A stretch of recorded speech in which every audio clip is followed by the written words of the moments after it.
everybody. Welcome back to the EnergyMD podcast. My name is Evan Hirsch. I am your host, and we help you resolve your long COVID and chronic fatigue syndrome naturally so that you can get back to living your best life. So today I'm going to be doing something different. I'm going to be doing a reaction video to this video by SciShow called Exercise Actually Makes Chronic Fatigue Syndrome Worse. And I want to give you my take on what they have to say. So we'll listen to a little bit and then I'll make some comments. If you're feeling tired during the day, some common advice might be to go for a walk, do some light exercise, or simply take a nap. But for some people, no amount of sleep or calisthenics will help. That's life with myalgic encephalomyelitis. So right now he's just going into the definition of ME/CFS, which is good so far. Also known as chronic fatigue syndrome, or ME/CFS. And while there's still a lot scientists don't know about the condition, they've learned quite a bit in the last few years about how different it is from other kinds of fatigue, including the fact that exercise actually makes it worse. Yeah, I couldn't agree more.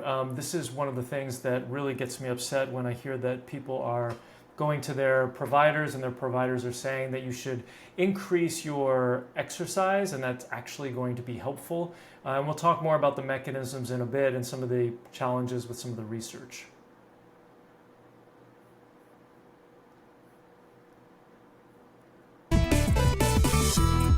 You might have heard of chronic fatigue before as a social media buzzword, or maybe as a symptom of other chronic illnesses. But when we're talking about ME/CFS, just calling it chronic fatigue syndrome doesn't tell the full story. It's not the kind of fatigue you might feel after pulling an all-nighter. ME/CFS is a neurological disease. It's not just being tired because the grind never stops. When no amount of sleep makes you feel refreshed, you may have ME/CFS. Or when exercise makes you feel like you have the flu, that's also a symptom. There are probably 15 to 30 million people around. So I agree so far. I do think that there is a challenge with differentiating chronic fatigue and ME/CFS and long COVID, because you can have chronic fatigue and just because you haven't been diagnosed or you don't meet the criteria for chronic fatigue syndrome, which he's going to talk about more in a little bit, you still need help. So just because you haven't been officially diagnosed or if you don't meet the criteria, it doesn't mean that you shouldn't seek help and you shouldn't be helped. World living with ME/CFS. If you haven't heard of the condition, maybe that's because some researchers estimate that around 90% of people with it are undiagnosed. And that's a big deal because this is definitely true, and it's only increasing with long COVID. Most people don't even realize that they have subsequent symptoms related to COVID or a viral illness since 2020. As you might have gathered from the symptoms I just mentioned, it can totally change the way you live your life. You may find that doing chores or schoolwork is suddenly much more exhausting than before. You may be forced to give up hobbies that once filled you with joy because your body can't keep up with them anymore. Ultimately, up to 75%. Yeah, when I had my chronic fatigue syndrome, I couldn't sing. I couldn't sing and perform, and that was one of the things that really made me happy. And I see this time and time again, unfortunately, with people, is that they have to let their hobbies go when they're really just surviving. Percent of people with ME/CFS are unable to work, and some can't leave their bed. And a reinvigorating stroll around the block won't help with these symptoms. People with ME/CFS see their blood oxygen levels and heart rate drop significantly after exercising. So that's a really important point, is that these mechanisms, yes, you can have fatigue from not exercising enough, but when you have chronic fatigue syndrome, exercising is actually stressful on the body, and we'll go more into the mechanism in a little bit.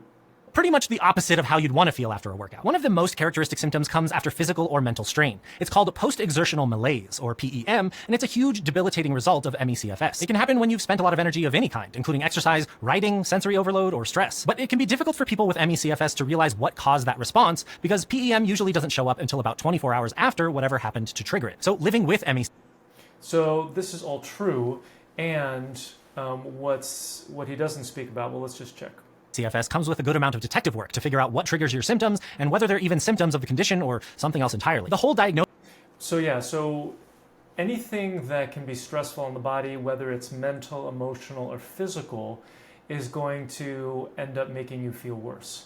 So whether that stressor is having a difficult conversation with somebody at work, that would be a mental stressor, or emotional, whether it's something physical like exerting yourself, where you're exercising, or even if you're just going for a walk, or whether it's an insult from some sort of toxin. I talk a lot about the toxic 5, the heavy metals, the chemicals, the molds, the infections, and the nervous system dysfunction, or trauma, otherwise known as trauma. All of those are going to be stressful on the body, and consequently, they are going to put this heavy burden. And so anything that you do additionally to stress the body, in this case, we're talking about exercise, is only going to make you feel worse. This process is enough to earn you one of those Sherlock Holmes hats. This SciShow video is supported by John. Yeah, so they're going to go right now into the diagnosis.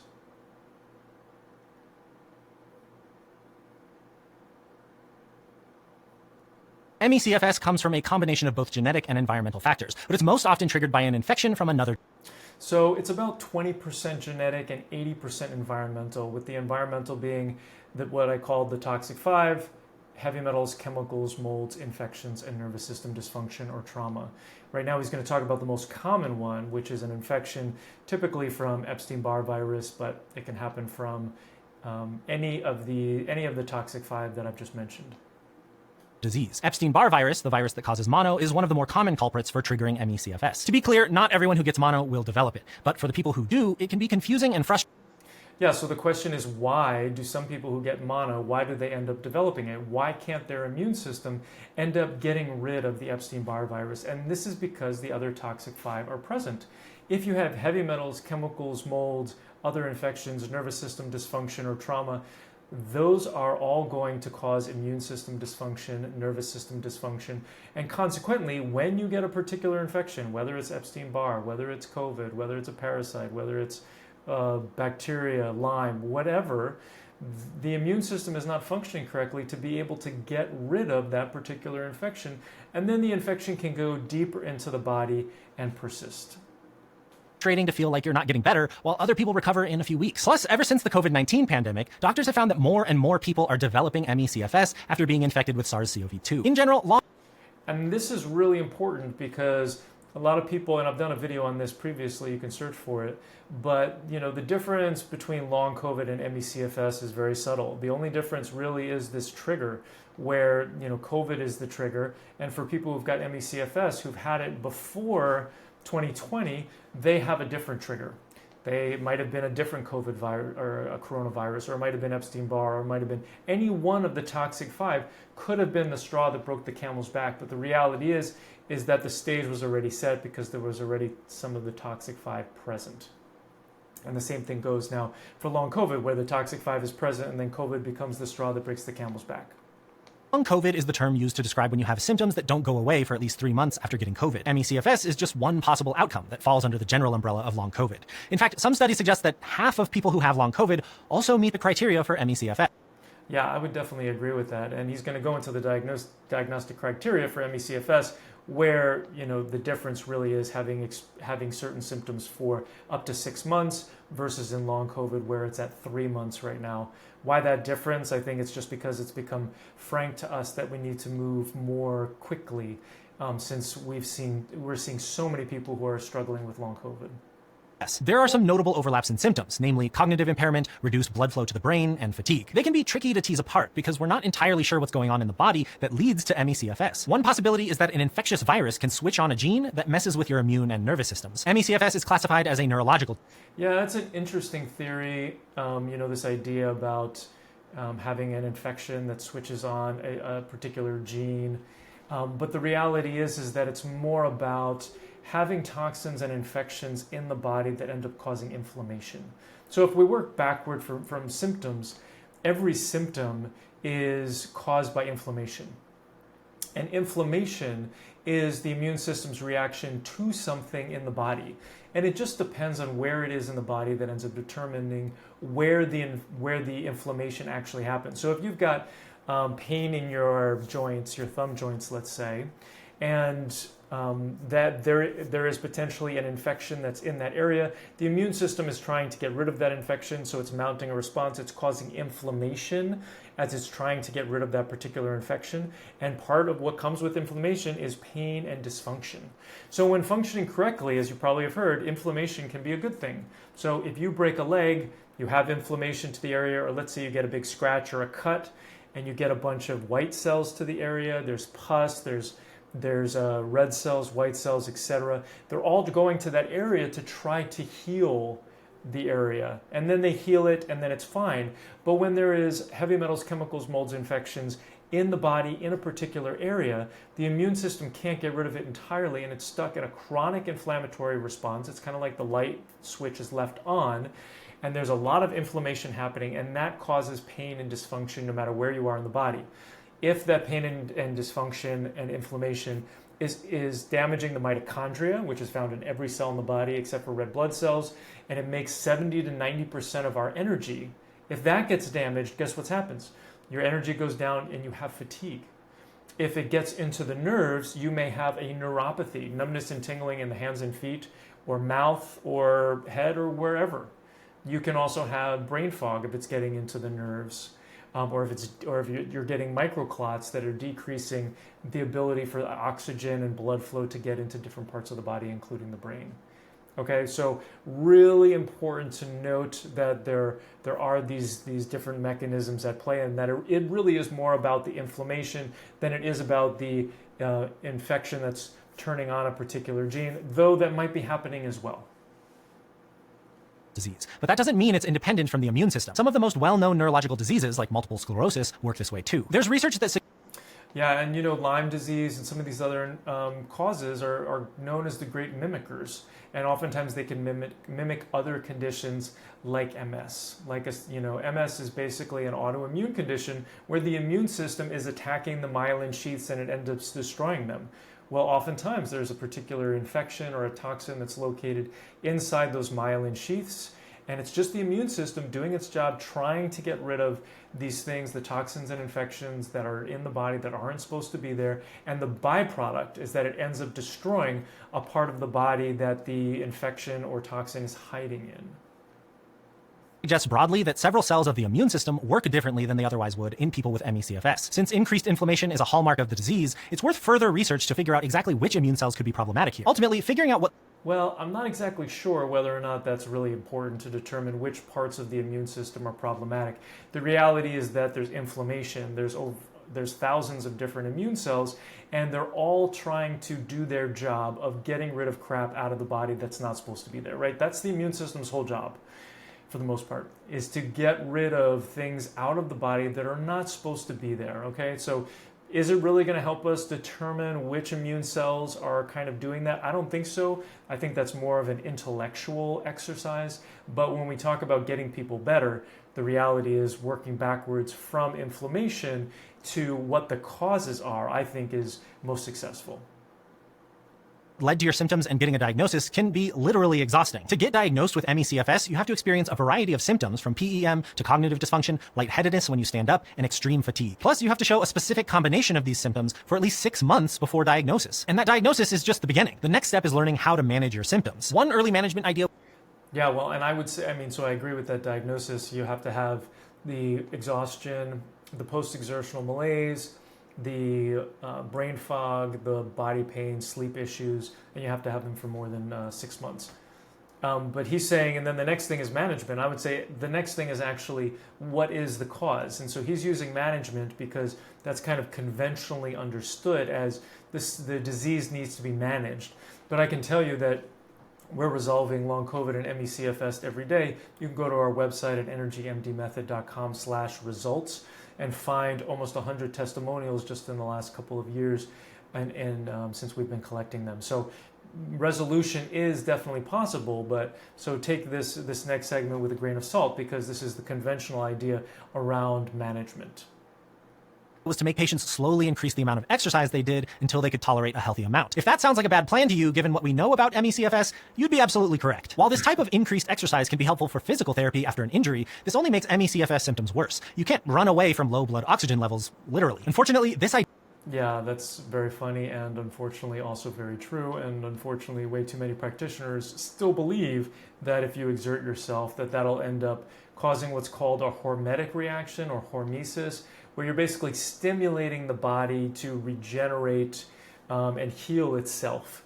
And it just doesn't work when the hormesis is more stressful on the body. And so the stress on the body ends up winning out over the benefits of hormesis. Idea was spread throughout the scientific community due to a controversial study called the PACE trial. The trial reported that patients with ME/CFS showed normal physical function after increasing their exercise. But the researchers defined normal functioning as lower than the measurements that patients needed to be included in the study. So they could actually get worse and still be counted as normal by the end of the study. And even though... Yeah, this is a huge problem with this study and unfortunately did a lot of damage to the community. Patients and professionals alike have denounced the results of this study. That paper has still not been retracted. So since there are all sorts of less thought out conclusions about the condition floating around out there, here's what we do know about managing ME/CFS effectively. While there are no FDA approved medications for the condition yet, people who live with it have found that some medications can help ease a few of their symptoms. These can include painkillers or prescription medications to help with sleeping issues. And remember, these are all Band-Aids. When you're looking at prescriptions, they're not getting at the underlying causes, like I've mentioned, the toxic 5. I've never met anybody who has addressed all of the toxic 5 completely and hasn't resolved their symptoms, right? But you can utilize these medications to kind of block the different pathways. If you're having inflammation and you're having pain, then you can go ahead and you can take something that blocks that pain receptor.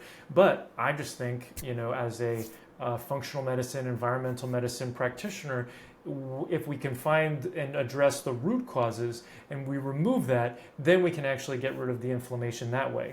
And the same thing goes with the sleep conditions. There's a number of different infections and toxins that will cause sleep dysfunction. And when we remove them, then all of a sudden the sleep improves and you don't have to take any sort of sleeping pill.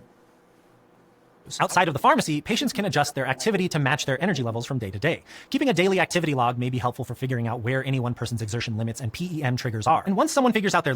I think that's really important, and the way that I like to talk about this is getting your Goldilocks dose of movement. And so that basically means the amount of movement that you can tolerate without feeling worse. And it's going to be different for everybody. And so we always want you to be moving, but for some people, they can only do exercises in their bed because they're bedbound when they first come to see us. And for other people, they might be able to walk a mile before they get tired. But you just want to make sure that you're not making yourself worse by stressing yourself out while we're trying to do all this repair work of managing your hormones, optimizing them to decrease the stress in your body, manage the stress better, and then removing the toxic 5 that are really causing the mental, emotional, and physical stressors that you're experiencing. Limits, they probably shouldn't push past them. The general idea is if you're feeling good, do your thing. But if you're feeling tired, rest. And in fact, people with ME/CFS can even plan for big energy expending events like giving a presentation by taking extra rest beforehand. I would definitely agree with that. And I would also say that, there are certain things that you can take that can be supportive. So you can take some additional adrenal support or mitochondrial support. If you have thyroid issues, supporting your thyroid adequately, making sure that you're optimizing your deficiencies will make you more robust. Optimizing vitamins and minerals, lifestyle habits, drinking enough water, getting enough sleep, getting enough movement and not too much movement, and then also eating the right foods, and then doing some mindset work. And so all of these things, what I consider to be the deficiencies, replacing those will make you more robust, will decrease the crashes that you have in about 50% of people, usually in the first couple months when they join our program.